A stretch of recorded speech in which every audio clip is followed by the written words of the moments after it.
Hey everyone, welcome to the channel. And in this video, you're gonna see me spend $100 in 69 days using swing tweaks. Let's see how I did. Jump into it right now.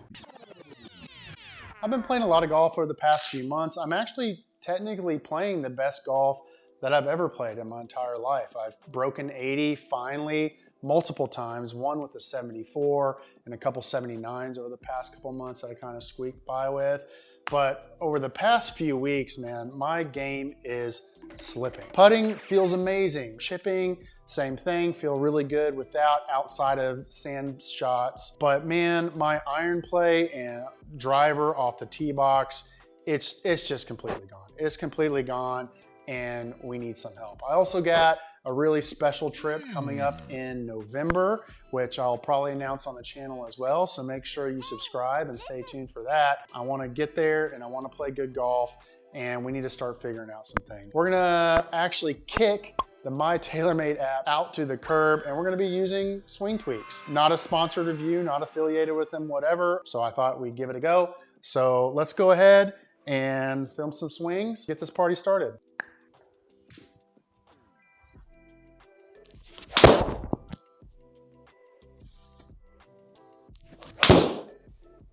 Yeesh, that was a lot harder than it ever needed to be, but we got our two swings filmed down the line and face on. So now we need to tell swing tweaks about our game. Insert paragraph here.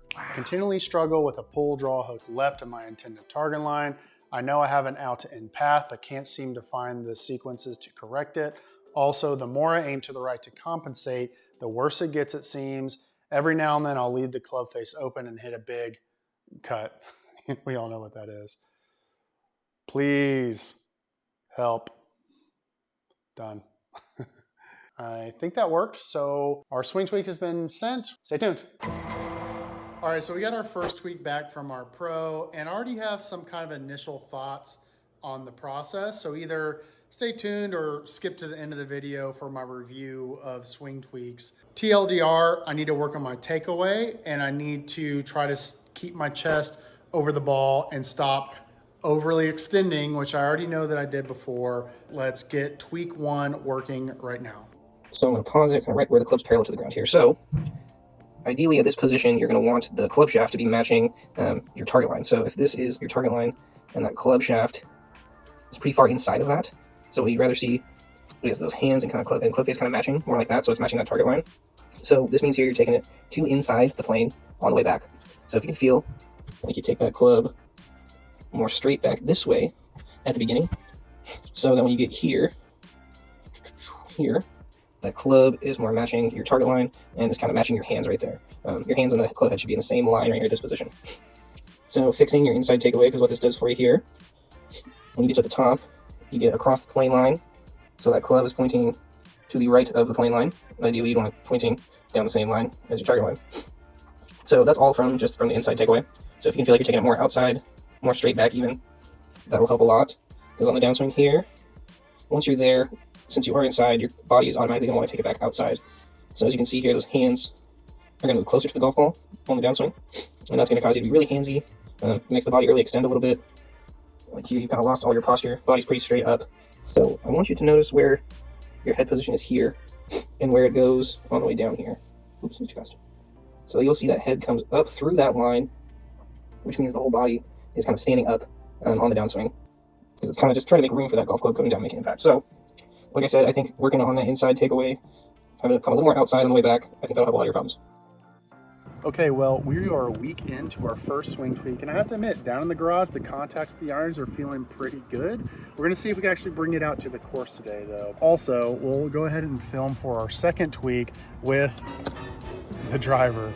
We need a lot of help there too, keeping the ball in play and being a lot more consistent off the tee. So let's get that done and let's see how we do.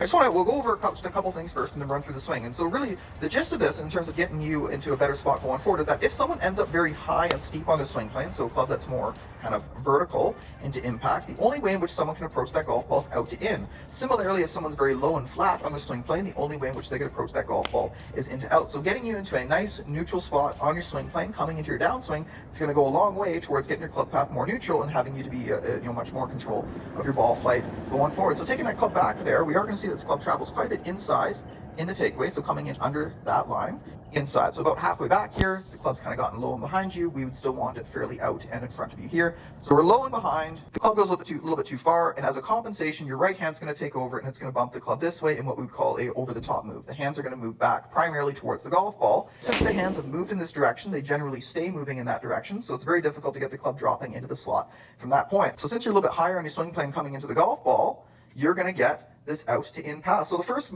step there is correcting your takeaway bits. So that's the first key. The second one is dropping this club into the slot. And for that, we're going to talk a little bit about side bend and really what your spine is doing in the swing to really get you into a really a solid spot in the downswing there. So side bend in the swing really refers to what your spine is doing. And by us being able to control our side bend with our spine in the downswing, we're going to gain a ton of control over our hand movement and our club path, and then our swing plane, and then ultimately our club path through the golf ball. So as your hips turn, we need to allow this to tilt in that direction. Now, this isn't you falling onto your back foot per se. As these hips turn, we're going to allow that to bend. And so I included a tip video there for you, a dropping the club in the slot video. As if we did a comparison for yourself, so we'd see that coming into the golf ball here, we can see that about halfway down, your side bend really hasn't really changed from setup. Ideally, at about this point in the swing, we'd want to have probably several more degrees of side bend. And again, if this moves in that direction, your hands lower. This improves your swing plane into the golf ball, and the club path improves. So it's really that simple. And up to finish. So definitely give those keys a go. I'm sure you're going to be hitting it better. And then, yeah, anything again in the future, I'd be happy to help you with it then.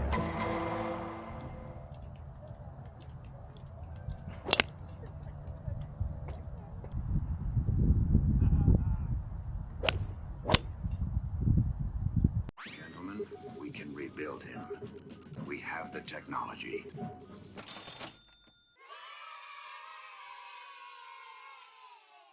Takeaway is looking really solid. That club face is nice and square, maybe getting a little long at the top of the backswing, but I don't think that's what's causing your problems here. How you have some nice angles right here, and I want you to notice in the downswing, you'll notice you kind of straighten up a little bit. Basically what that is causing you to do is have to flip that golf club at the bottom.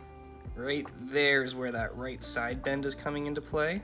Right about there is where you start flipping, where you're trying to catch up. Really tough to have good face control when you're flipping it that much at the bottom of the swing. So you're losing that angle quite early. So those hands should be more right here. At this stage of the game in the swing, we want those hands to be more ahead of the golf ball.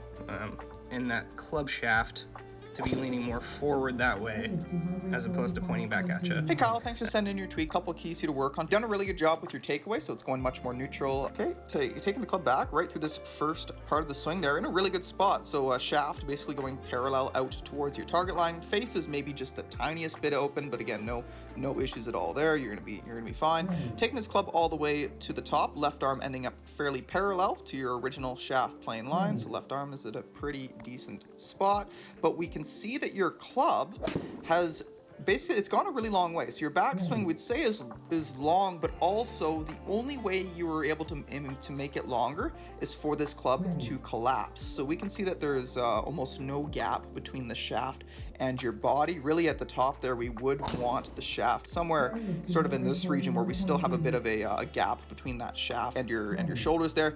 We'll see that right about here. Even there, you're still okay. But really, as soon as you go farther, we're gonna see nothing else. You're at your end range of motion. There's nothing else is really able to turn. Shoulders have gone as far as they can. Hips have gone as far as they can. You've got a nice 90-degree angle here, which is kind of what we're looking for.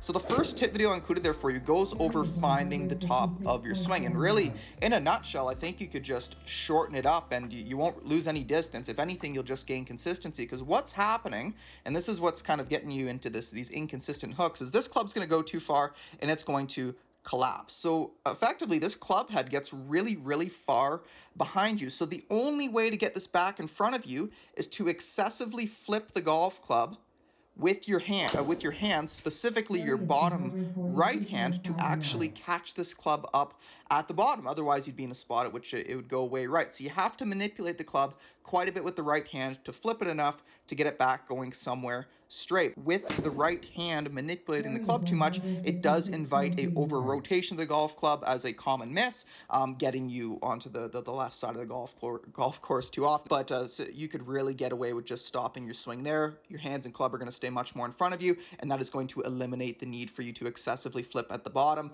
Then when we pair that up with really good grip pressure, you're really not going to have nearly as much of a left miss. Okay, so it's been 69 days later, and we spent $100 using swing tweaks, trying to get better at golf. And overall, I am relatively pleased with the process. My driver is feeling a lot better.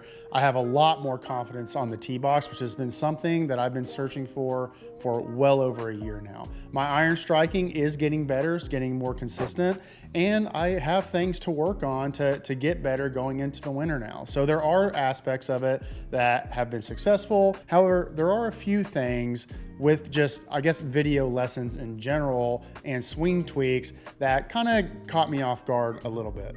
So if you watched the full video and you saw me submit my swings off to swing tweaks, you know that you film yourself down the line and you film a face on view and send it off for a review. And that's the way a lot of these video lesson based platforms work.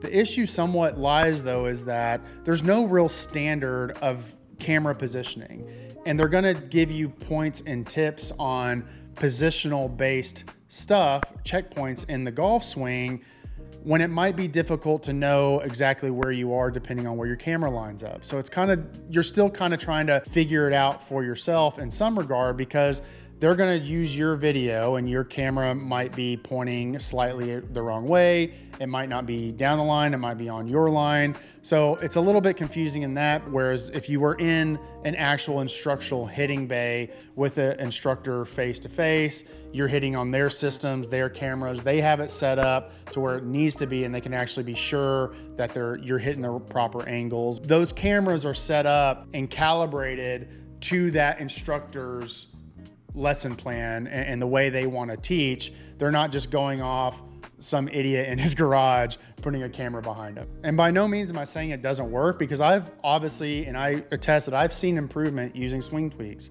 using the tips from the coaches that they've used using my videos. It's just that, in my opinion, the biggest piece missing from swing tweaks is that they're actually not there to evaluate your D plane, your club path, your club face angle at impact, and to assess your ball flight. And that's the biggest issue of really all this video lesson stuff, is that they can teach you to positions, but they're honestly just taking your input on the ball flight or your input on the way your contact is feeling. The instructors aren't actually there to see, okay, what's his club path? How far out to in is it? Or is he coming too far from the inside? How's his club face angle look? And all this stuff too, because ultimately the ball doesn't care how the club got there. So backswing can look any which way. There can be a lot of different funky swings out there. We all know there's different strokes for different folks, but the biggest piece missing from video lessons is that the instructor's not actually there to assess your ball flight, assess your club path, assess your club face angle. And even me down here, like, I'm fortunate enough to where I have a simulator that I can come down here and kind of see this stuff. I haven't signed up for the pro package yet that gives me club face and club path angle. It's too expensive. I can only imagine just your kind of average Joe golfer trying to improve out there. You know, he gets his swing tweaks, he's trying to work on this stuff, he's going off these instructor tips, and he just doesn't really know what he's supposed to be really feeling, you know, because he doesn't have that connection with the instructor. And then the other thing that kind of caught me somewhat by surprise using swing tweaks is, you know, after I got my video review of my swing from my coaches, both Michael and Markus, shout out to you guys for evaluating this atrocious thing. The videos that they send you to work on your swing are just links to other YouTube video instructors for that topic that they're trying to address. And I get that I don't know how I really feel about it, because in some capacity, I think when I first signed up for Swing Tweaks, I knew I was going to get my swing evaluated by a PGA professional. And I guess I kind of assumed that I was going to see my coach demonstrate these things to me, you know, demonstrate them to me in a hitting bay or something like that, and really like give me the tips and the feels of, you know, what I'm trying to achieve with this particular swing tweak. But really, I'm just opening up, you know, links from other YouTube creators out there, which shout out to all those little guys out there like me, just trying to, you know, make it on the platform. But it was a little disappointing because I just felt that I was going to get something, you know, from that person to say, all right, here's what you're working on, Kyle. And it was like a personalized video demonstrating what I need to work on from the coach, which wasn't necessarily the case.